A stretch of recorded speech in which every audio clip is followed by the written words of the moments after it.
Hello, and welcome to Region Locked.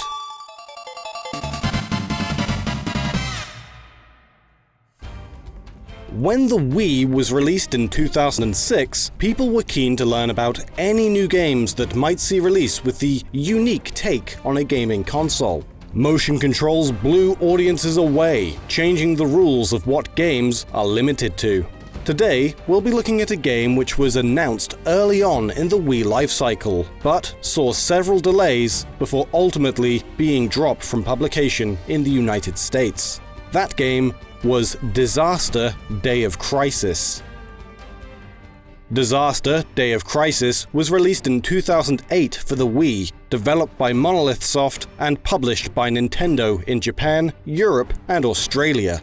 The game involves the player attempting to survive several natural disasters while at the same time fighting against a terrorist organization and trying to rescue civilians. The game puts the player in the role of Raymond Bryce, an ex-US Marine and member of the International Rescue Team. During a routine rescue mission near the dormant volcano of Mount Agulhas, just as everything seems to be wrapping up, an unexpected eruption causes debris to destroy a recovery helicopter, with Ray and his partner, Steve Hewitt, now trapped on an erupting volcano. Whilst trying to escape danger, Steve leaves Raymond with an antique compass, with the promise that he would give it to Steve's sister, Lisa, in the event that he couldn't himself. Soon after, it's another eruption, and Steve Hewitt tragically sacrifices his own life in order to save Ray. Little did Ray know, this would not be the worst day of his life. A year after the tragedy, Ray has still been unable to forgive himself for his partner's death, lacking even the courage to face Lisa and tell her about what unfolded. Ray has since quit the rescue team, instead taking on the role of a public servant. He is asked to meet Special Agent Olsen from the Blue Ridge City FBI division, who informs Ray that a former Marine Special Forces unit called Surge has stolen an array of nuclear weapons and kidnapped the seismologist Dr. Davis, as well as his assistant, Lisa Hewitt, Steve's sister. The organization has issued demands to the American government, threatening to detonate their nuclear weapons should the White House not comply within the next 24 hours. Ray, after fighting over his internal conflicts, makes the decision to seek redemption and chooses to participate in the mission for Lisa's sake, vowing to save her after he was unable to do the same for her brother. Though Ray was only recruited as a liaison between both Agent Olsen and Blue Ridge City officials, he winds up being thrust into the middle of the situation, having to take on all of the terrorists within Surge's ranks almost single-handedly, after several extreme natural disasters unfold.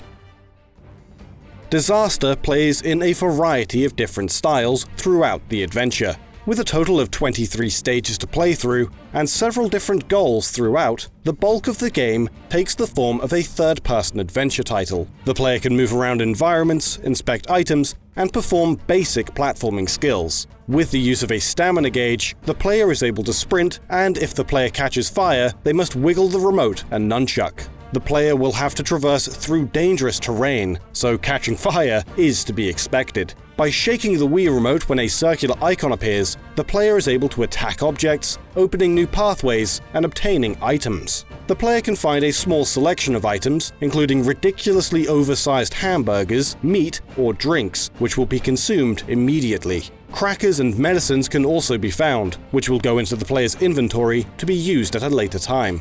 Ray is also able to take a deep breath to help clear his lungs after he's been caught up in smoke or toxic air. Clogged up lungs will have a negative effect on Ray's performance, and if his lungs become completely filled with toxic air, he will die. A heart rate is also displayed in the top left corner of the screen in the form of a red circle. As Ray's heart rate increases, this circle also increases in size. If it gets too big, the player's stamina will take a huge hit, preventing the player from performing physically demanding tasks. Throughout the game's events, a variety of other gameplay modes are introduced, requiring different uses of the Wiimote and nunchuck. During gunplay segments, the player must point the remote at their target and shoot like a light gun game, with the ability to take cover. To reload, The nunchuck must be shaken, and the player is able to focus zoom to get a more accurate shot, though this has its own focus meter that will be depleted. There are also a variety of different weapons available, though ammo must be found during exploration segments. Driving portions require the player to use their Wiimote horizontally, steering with tilt controls, and the buttons providing acceleration and a handbrake. There's also a variety of different smaller QuickTime events scattered throughout the game. While traversing levels, Ray can also call out to people who are in need of help. As Ray is also tasked with rescuing civilians, he must first locate an injured person before performing whatever task might be required. These can vary in nature, such as tapping a button to lift a heavy object, reaching out at the right time to grab somebody in danger, identifying, cleaning, and bandaging wounds, or simply just carrying them to safety, making sure to rescue the civilian before their stamina gauge is depleted.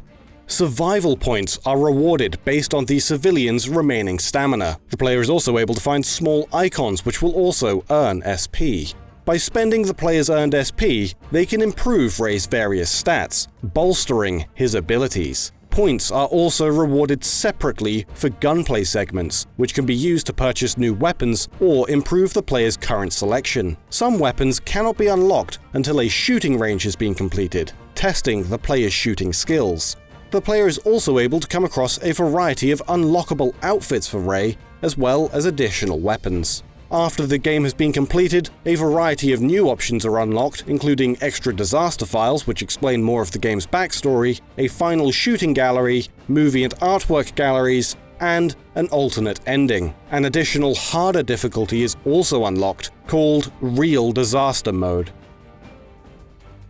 Disaster was originally intended to have a more traditional control scheme, prior to adopting a more Wii-specific style of game. The decision to move away from using the Wii's classic controller or GameCube controllers was made by Nintendo, likely as a means of setting the title apart from something released on other or earlier platforms.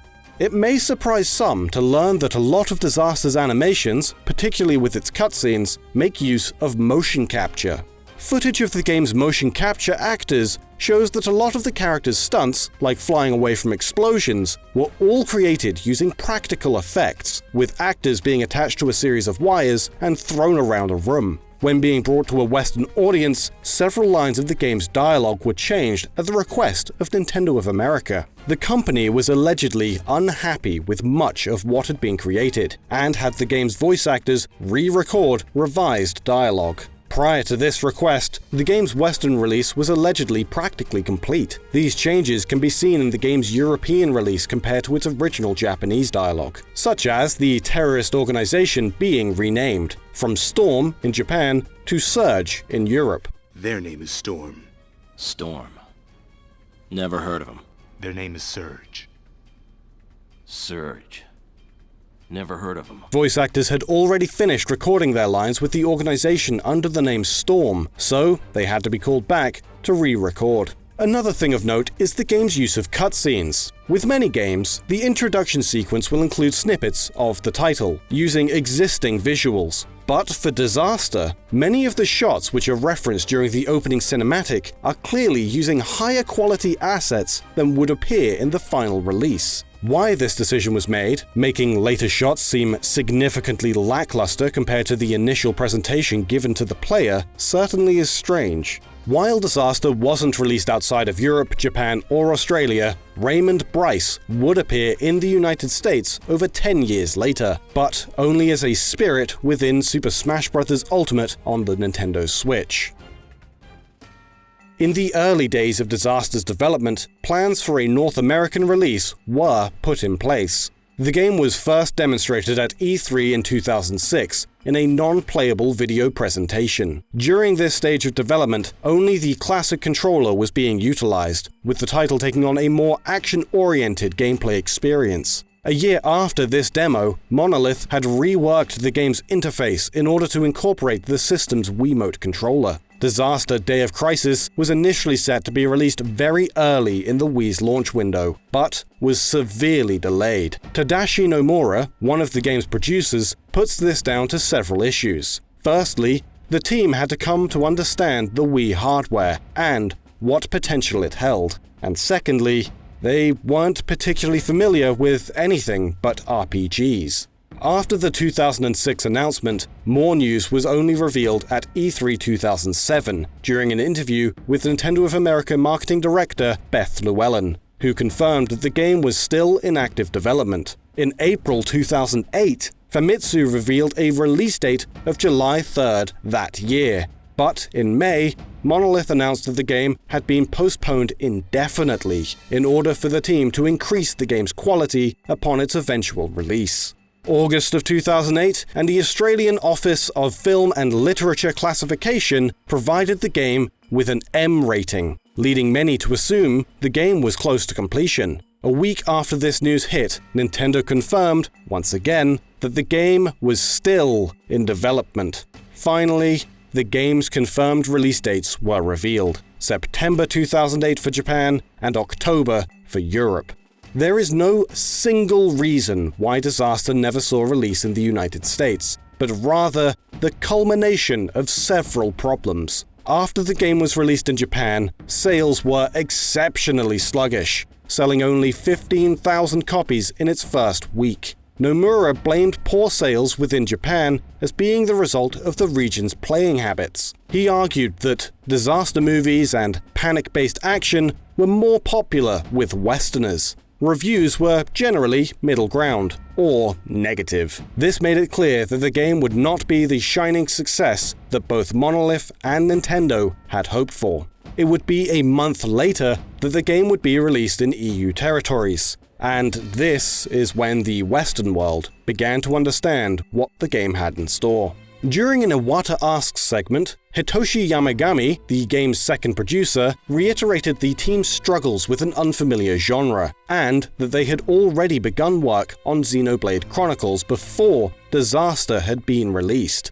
It's likely, after some of the more scathing responses to the game and lackluster sales, it was considered a better move to simply never port the title to US shores. While games journalists can have an impact when it comes to international localization, there is a more influential voice that may have been the true cause when it comes to Disaster Day of Crisis: the former president of Nintendo of America, Reggie Fils-aime. Upon release, Reggie was extremely vocal on his distaste for the title, calling it not just laughable, but also overpriced. Reggie said that he would keep an eye on the game's sales reception overseas in Europe before backing a North American release. I think it's safe to assume it really did not meet expectations, with continued delays having caused deteriorating interest from fans waiting for its release. The game's sales saw it failing to reach any charts at all.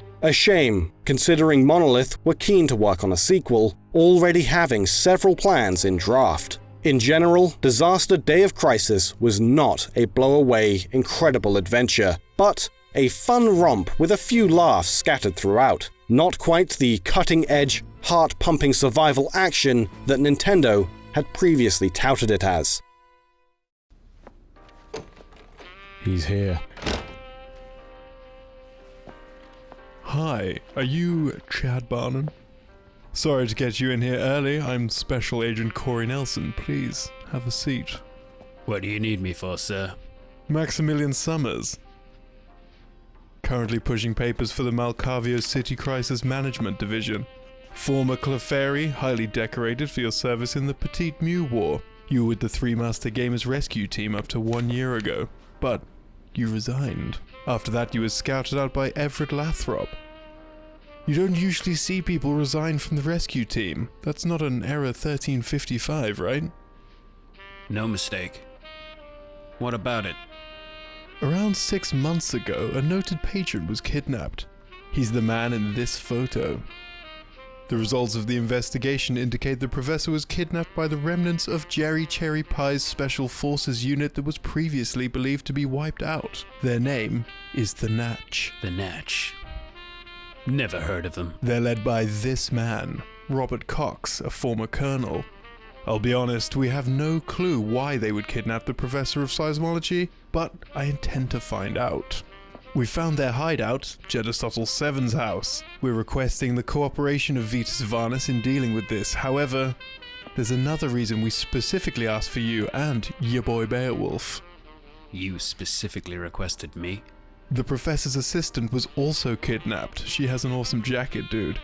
Her name is Trevor Wooten. She's the younger sister of Guillermo Chavez, your former partner on Patreon. Thanks for watching. I hope that you enjoyed this episode of Region Locked. Huge shout-outs to Liam Robertson for his help with this episode of Region Locked. And of course, a shout-out to our patrons who continue to support us financially to help us make these more niche episodes. I have to admit that the game was actually better than I expected it to be, but it is still incredibly boring and predictable. It's such a shame.